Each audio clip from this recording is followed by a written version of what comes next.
Hey there, everyone. So I'm live here now on LinkedIn, YouTube, and Twitter, and I can see that some people are starting to filter in. And I know that you're all keenly interested to hear about finance and CFOs. Let me roll the intro tape as people funnel in. I'm David C. Barnett, and you're tuned in to Small Business and Deal Making, the podcast, YouTube channel, and blog where I talk about buying, selling, financing, and managing small and medium-sized businesses while controlling risk. So if you're looking to take control of your future through buying a business one day, or if you already own a business and you're looking to grow or exit, you've come to the right place. I talk about interesting things, I talk to interesting people, and I answer your questions every week right here. So be sure to hit like and be sure to hit subscribe, and let's get to it. Hey, everyone. So today, Connor Abini was supposed to be here with me today to talk about CFOs and fractional CFOs and at what point in the business you need a CFO. And unfortunately, this morning when Connor woke up, he emailed me to let me know that he's down with the flu. So unfortunately, he won't be joining me today.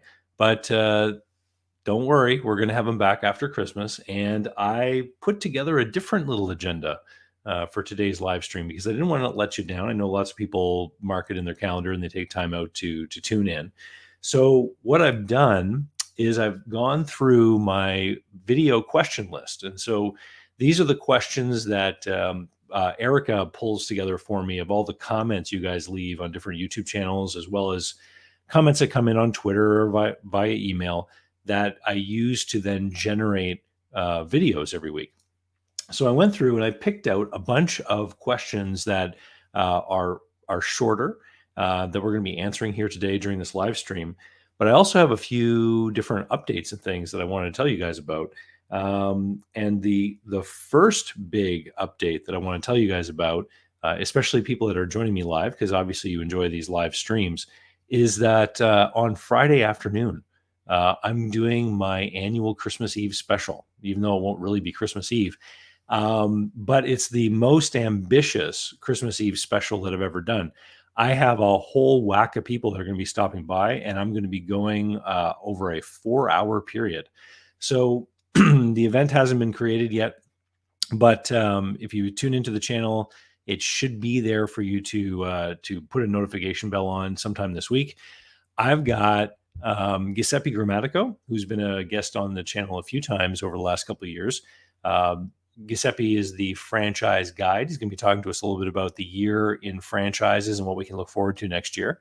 Rocky Lalvani, who is the host of the Profit Answer Man podcast, also a Profit First System coach. He's going to be dropping in as well.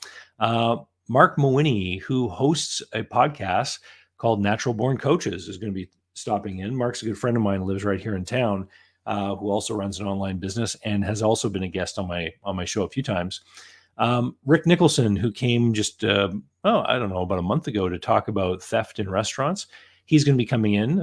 He's been a guest on my Christmas Eve special every year, I think, since I started back in 2019. We've also got Henry Lopez is going to be a guest this year as well, talking about the year in business as far as what he's seen and working with his clients and what he sees for the year ahead.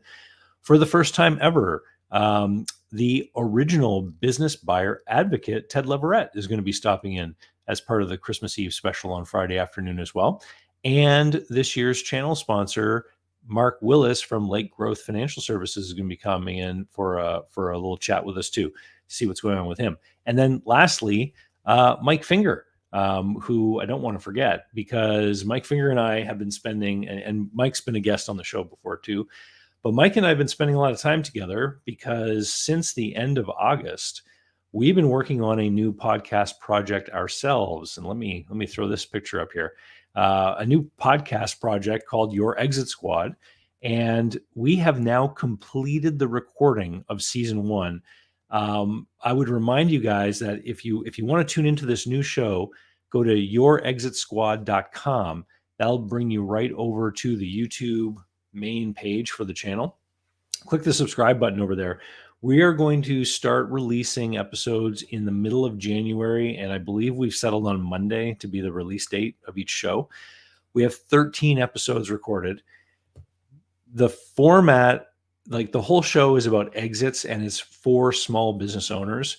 If you're interested in buying a business, though, I would recommend that you tune in, because it's going to give you a firsthand look at some of the experiences that these business owners have been going through as they've been operating their businesses. You're going to get to hear these stories directly from them.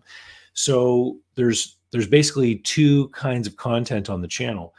There are the self-contained exit stories, of which we recorded a couple, where these are business owners who have exited that told us the story of their business, how it went, and what ultimately ended up leading to their exit and how that went. So they're sharing their story. But then we also have 3 small business guests who met with Mike and I to talk about their small business and what their aspirations are, what they hope to be able to do.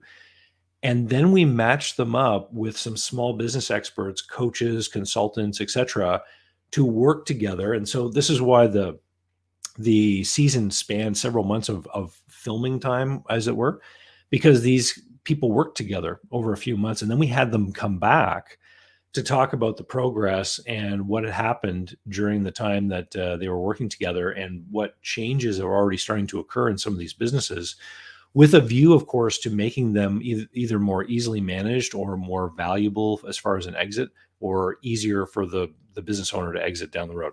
So once again, that is Your Exit Squad. If you go to yourexitsquad.com, you can subscribe over there. And it's like really, really exciting stuff over there. So what else do I have on my list here? So that was the Christmas Eve special. And I already mentioned, unfortunately, Connor is ill today. We'll have him back after Christmas. Holiday chats. So if you're on the email list, you will know that I've been promoting the Holiday Chat 2022 feature. And for those of you who don't know what Holiday Chat is every year in the fall, I make a bunch of 1-hour consulting calls available at like 70% off the regular price. So instead of $250 to talk with me for an hour, it's only $75. And the catch is that we record the calls and that I make them available to my audience. So starting on Saturday, Christmas Eve, the 24th, the people on my email list are going to start getting every day an email that is going to have a link to one of these holiday chat calls. And 8 of them have been recorded. 2 of them are being recorded this week. There's going to be 10 in all. If you're not on my email list, if you go to davidcbarnettlist.com, you can sign up. You will get to enjoy these over the holiday season. And this is something I thought of doing years ago. I think this is the 5th year I've done this. The whole idea is that I get to take a break over the Christmas holidays, because now that I've done all the work recording these, they get released one every day. If you're not on the email list, you don't get to see them. They're not released publicly on YouTube or on the audio feed until next summer. I will put them out on Fridays. So if you've just joined my audience sometime here in the last year, you might have seen some of these calls come out over the summer on YouTube. But if you want to hear them fresh, you need to be on my email list, which you can get on at davidcbarnettlist.com. The people on the email list also get first shot at booking these calls too. So by the time I mentioned it to the people on YouTube, there already half of these spots had been taken by people that are on my email list. So it pays to be on the email list. And so there's some really great calls in there. I'll tell you, there's some people in there who are looking for help with decisions on how to buy a business. There are people in there looking for me to confirm what they thought about a business that they're going to buy. There are people who recorded calls with me who've bought a business and now are in some kind of trouble, and there's a bit of a crisis that has to be managed. So that got recorded too. Even a guy who has submitted over 30 LOIs and had several of them accepted, yet still has not bought a business, and was calling me to figure out what on earth is going wrong with his system or his methodology. And then we have someone who is struggling to manage a business that has been in decline, and was looking for me to give him some ideas about how he can improve his business. So 8 amazing calls, 2 more being recorded this week, but they're going to start being released on Saturday, 1 every day, with the exception of next Wednesday. We're going to have a regular Wednesday video that's going to come out. So thank you. So that's all the promo and stuff.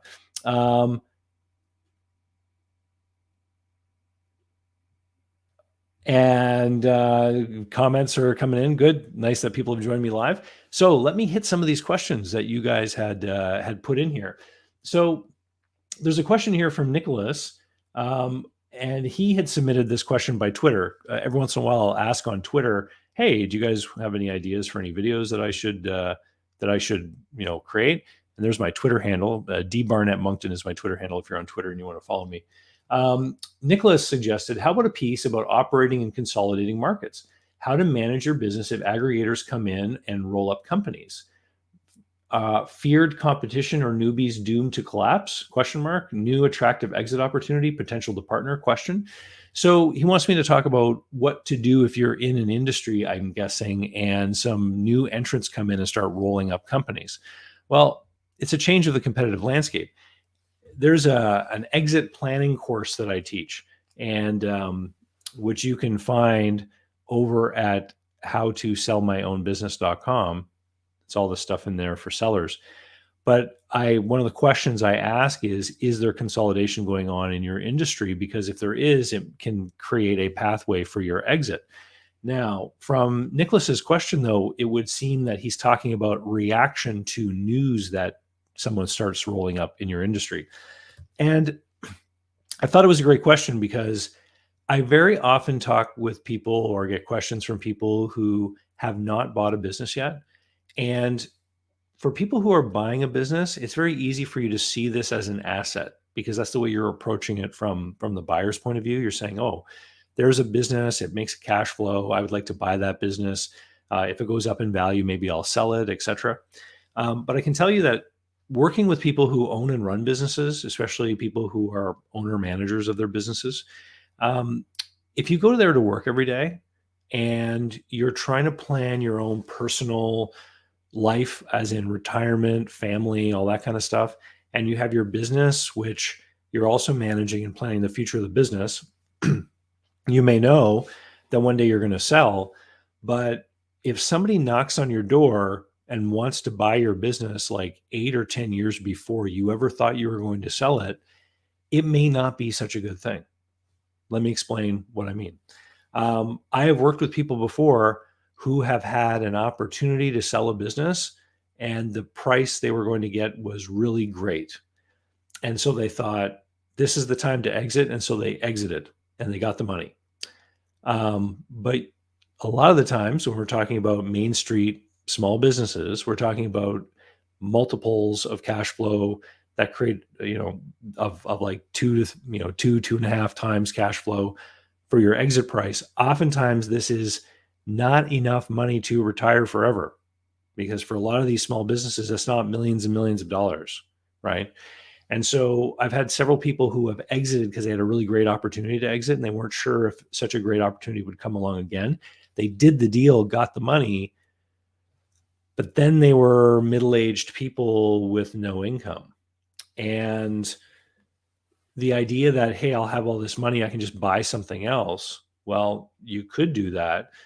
But the problem is that, as we know from doing any deal, whether you're buying or selling, it's difficult to dictate a timeline, especially if you're not willing to move, for instance, right? Somebody who's searching for a business over the breadth of a whole country is going to have a lot more opportunities to do a deal more quickly than someone who is stuck in a particular geography because of spouse's employment or children in school or anything like that that might be anchoring you to one particular place. And so I just wanted to bring that up because this idea that you're always going to be like trading and buying and selling, in my experience, it doesn't really work out that way. People become pretty cemented in their position as the owner manager of a lot of these businesses, and when they decide to exit, it's usually because they've actually arrived at the point that they're being pushed by one of the 5 big personal motivators that are the reasons that most people want to sell a small or medium-sized business. And that these are burnout, fatigue, and boredom, divorce, poor health, the need to relocate, or retirement. So 4 of those are unplanned for. 1 of them is planned for. Those are the reasons why people typically put up a business for sale, because the price of these small businesses tends to be relatively low. And so because the price of the business tends to be relatively low, I always tell people that the big pot of gold in small business ownership is not in the exit, like it might be for someone like one of these Silicon Valley entrepreneurs, right? Who has this explosively growing business or whatever. The pot of gold in owning the business is in the operations. So while you own the business, you want to make it as successful as possible, to have as much profit as possible, to take as much money off the table as you can, so that you can do all the things that everyone else who works for a living in a job does to plan for their future. So you can have retirement savings, you can have, investment vehicles and all that kind of thing. Because even though people plan on selling their business, there's a great stat that Mike Finger likes to use. 80% of small business owners plan on the sale of their business being a significant portion of their retirement funds, but only 20% of businesses listed for sale ever sell. So that's the reality. Make money today. Don't worry about the exit. If an opportunity comes to get out of your business, I would say think about what you're going to do next before you take the opportunity. Because if you sell your business 10 years earlier than you plan on and you exit at a 3x multiple, what are you going to do for the other 7 years of income? Right? It may make sense to not sell, to run it for the other 10 years and then sell under worse circumstances after 10 years, because you will have that decade of earnings of cash flow coming in that you can then use for your other, sort of retirement planning things, right? Anyway,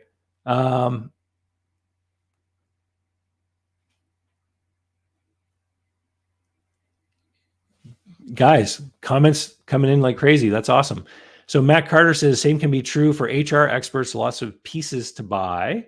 Good point there, Matt. So another question I had, and I get these a lot, guys. Hi, David, can you make a review of, and I'm not going to say the name, of this person's buy a small business program? And the answer is no. I can't review programs I haven't done. I'm not going to comment on anyone else online that has a program if I haven't been able to go through the program. That being said, one of the people that's coming for my Christmas Eve special has a new program coming out, and they just invited me to come in and be a student and to check it out. So once I do that, I will be giving you guys a review. So I'm more than happy to do that for people, especially people that I know and who I respect and who I know are good at what they do. We got a question here from Credit Tricks, Credit Hacks, is a YouTube channel, I guess, who was watching my video, 19 Ways Brokers and Sellers Overprice Small Businesses. Says, David, can you please point me to your video that talks about a business having a certain amount of money in their bank account and the owners do not take the money out prior to the sale, but leave it in the company for the new owner? Okay, I don't know if I specifically have a video about that, but what you're describing is a share sale with a certain amount of operating capital left behind in the business. And I did make a video about asset versus share sales before. And there's a module in my Business Buyer Advantage online course, which talks about net normal position and working capital when you buy a business and share deals. That's over at businessbuyeradvantage.com. So if you're buying the shares of a company, you can detail what the company looks like on closing day. So typically what we say is that the company will come with a net current account balance of a certain amount. And then I like to define what net current account balance means. So it's cash, inventory, and other short-term assets minus, the current liabilities. And so you want to have a certain amount of operating capital in there. So you're buying a capitalized company. And if the inventory or the receivables, for example, are too low to meet that target number, then a seller could simply leave cash in the bank account. And because you're buying the shares of the company, that company owns that bank account at a certain bank. When you come in as the new owner, the company still owns that bank account. So if there's money there in that bank account, then it's still the company's, You are now the owner. What would happen there after closing is that you and the seller go to the bank and you sign cards and things that change the authority on the bank account from the seller to yourself. A lot of small business deals are done as an asset sale, in which things like bank accounts can't be transferred over because the bank account belongs to the legal entity that now is selling its equipment and inventory to the buyer's legal entity. And so you can't transfer a bank account in that type of deal structure. Um, but you can still make an adjustment for operating capital. And in fact, most people who do an asset purchase who fail to make an operating capital adjustment end up overpaying for the business. It's just that the adjustment ends up being an adjustment in the price usually. Instead of asking the seller, hey, can you leave 30 grand in the bank account? You just simply offer them 30 grand less. So you have 30 grand of your own money to put into your company's bank account for your operating capital needs. When you're buying a business as an asset sale, whatever money you lay out to the seller or to invest in your own company, this is all of the investment that you are making to acquire the cash flow. And in some instances, you're making payments to other people. So I've made videos before about like franchise restaurants, where in order for the franchise to change hands, the location has to be updated as far as its look and feel. And so I've explained that if you're paying the seller some money and then you're paying money to a contractor to do renovations, the entirety of all that money is your investment for the cash flow. And so it affects the seller in a big negative way, because what buyers will want to do is they'll say, well, if your business is worth this, but I got to pay this amount to a contractor to do the upgrades, then I'm only willing to pay you this amount of money.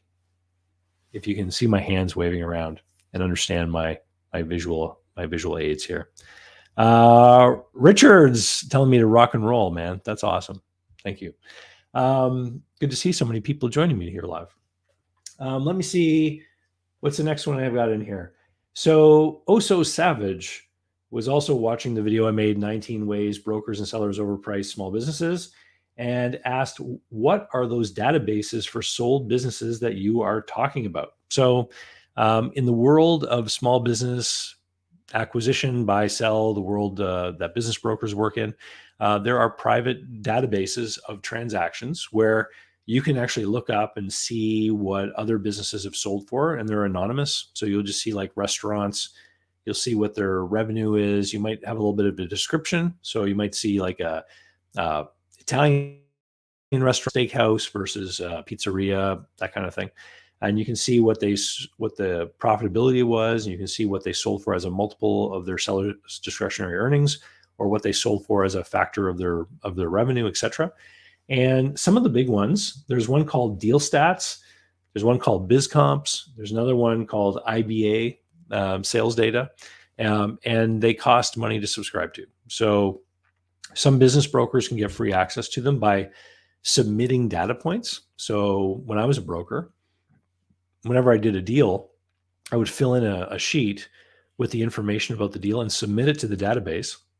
And they would give me like a month of free access for every deal I submitted, or something like that.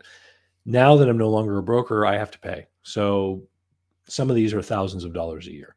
But the data is invaluable if you're going to be working in this space, just to look up and see what other people have been paying.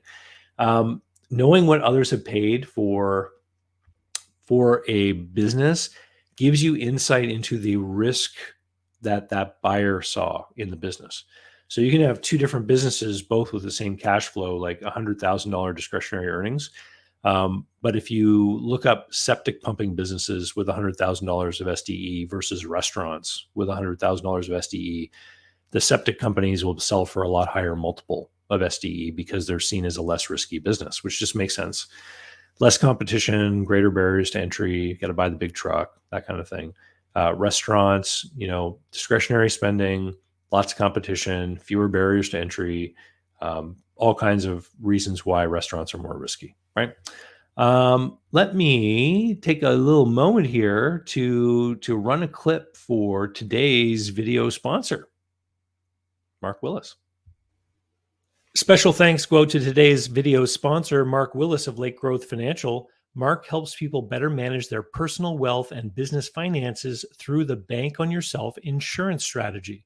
This is something I've done personally and I've gotten lots of positive feedback from people I've worked with over the years. Go to newbankingsolution.com to find a playlist of all the interviews I've done with Mark and to learn more about the advantages of these programs. While there, sign up to arrange a conversation about what this solution might look like for you. Awesome. All right. Another question here from Knucklehead, another YouTube handle, was watching a video I did called Change the Terms of Sale and asked the question, do business prices go down in a recession? And I've made a few videos about businesses and business pricing and recessions before. But I think it's worth I think it's worth recapping here now because this is what's in the news all the time now. We're starting to hear about layoffs and stuff like that. So here's the answer, is that business pricing tends to remain constant all the time throughout history as a function of discretionary cash flow. So if there's a business that businesses tend to sell for 2.1 times SDE, they tend to always sell for 2.1 times SDE. But in a recession, if the sales of a business goes down and the earnings go down, then you're multiplying a lower number, right? And so then ultimately the price of the business would go down. So this then leads to a question on the seller's part is, do I want to be selling my business when I'm showing these reduced results? Back when I was a broker from 2008 until 2011, it was the great financial crisis. And so what would happen is I'd have these business owners come in and talk with us, and we would show them what their business might be able to sell for. And it was pretty easy to see that a year or two earlier, their profitability was higher. And so these sellers had to make a decision. Do I want to sell in this market right now with my business value being depressed? Or do I want to wait and pull through to the other side and have the business recover and then sell? Right? And so that leads to the question of motivation. How motivated is the seller? Earlier today in this show, I said, what are the 5 reasons why people sell a small business? Burnout, boredom, and fatigue, divorce, poor health, the need to relocate, retirement. Of all those reasons, one is planned for, and I would also argue that retirement is the least motivating. Because people that are actually planning for retirement usually start to plan for retirement a couple of years before they're retiring. And I've met many people, 60 years old, 63 years old, what have you, saying, oh, I want to get ready for retirement. What's my business worth? And if you could show them that by hanging on for a couple more years and maybe improving the performance, that they would get a lot more money, those people would, because they don't need to retire. Like, you might have a goal of retiring at a certain point, but let's face it, if you wanted to retire at 65 but you needed to work to 67, you probably would, right? And so the question then is, what about those other motivating factors? Burnout, boredom, and fatigue, divorce, poor health, and need to relocate. Well, if one of those things happens, then yeah, people are going to continue forth with the selling of the business. And if the results and performance have declined, then the business is going to have a lower selling price because the multiplier is going to be applied to a lower number. The question then is really how well do these sellers understand what the position in the market is? We just went through this with the whole COVID period, right? Where people who were trying to sell a business immediately after a bad COVID year were like, hey, I want to sell based on pre-COVID. And we would say, well, you don't know yet if the business will recover.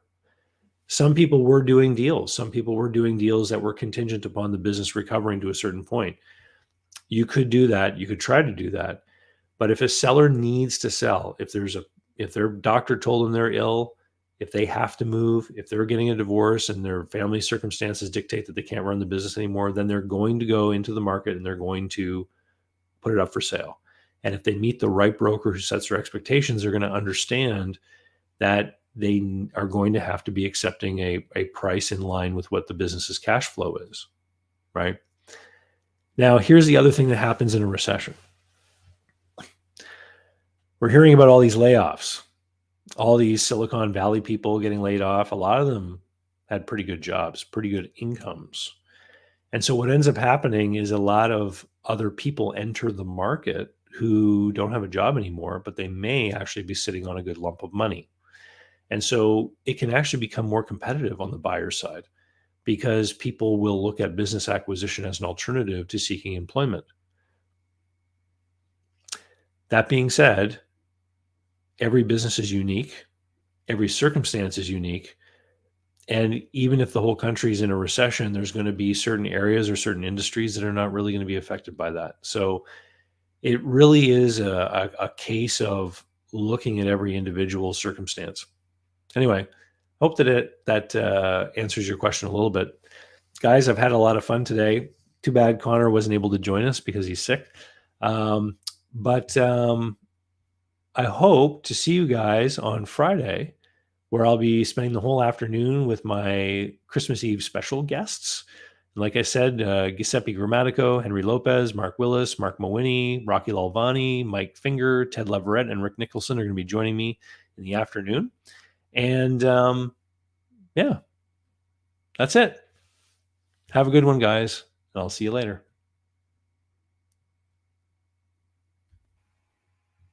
So, how can you learn more about buying, selling, financing, and managing small and medium-sized businesses? Easy. Head over to my blog site at davidcbarnett.com.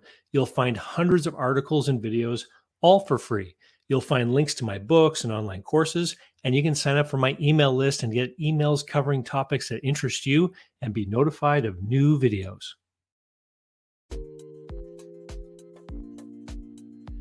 This episode of Small Business and Deal Making is brought to you by SMBpodcastnetwork.com. The network is a collection of podcasts and shows from around the internet, which focus on bringing you interviews with amazing guests who share actionable advice, ideas, and information for small and medium-sized business owners and entrepreneurs. Visit www.smbpodcastnetwork.com to find more great shows and easily subscribe to be notified of new episodes. It's a great way to discover quality content. And if you've discovered us today via the network, then I hope you're enjoying the show and will consider subscribing directly so you never miss any one of our great episodes.